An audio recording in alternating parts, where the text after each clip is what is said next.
Ce 1er août 2017, le Bénin a célébré la fête de l'indépendance à travers les défilés militaires et paramilitaires. Cependant, depuis l'indépendance, son développement socio-économique suscite des réactions. Le pays connaît une croissance économique de l'ordre de 5,6% avec un produit intérieur brut de 9 milliards de dollars en 2016. La manifestation de ces indépendances sont sous de multiples formes. Elles s'organisent par plusieurs défilés à l'intérieur et à l'extérieur de nos différents pays. Mais la manifestation réelle de l'indépendance part des années 1960 où les pays africains ont accédé réellement à l'indépendance par des luttes anticolonialistes et puis néocolonialistes qui les ont conduits vers l'indépendance politique de leur pays.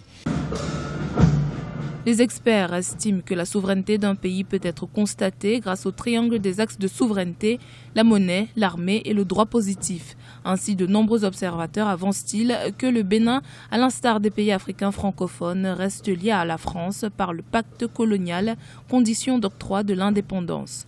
En témoigne l'utilisation du franc des colonies françaises d'Afrique, le franc CFA, dans les 15 pays de la zone franc.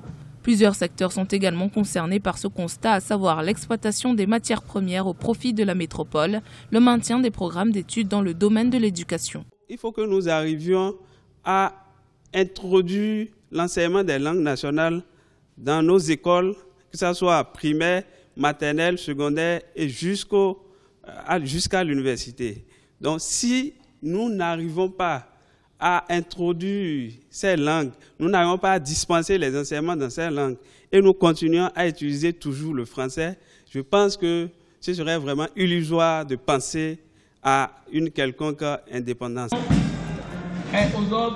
57 ans après les indépendances et en dehors des manifestations marquant la souveraineté du pays, des experts estiment que la commémoration doit être aussi une journée de réflexion des politiques sur l'avenir de la jeunesse béninoise face aux défis actuels de développement du pays.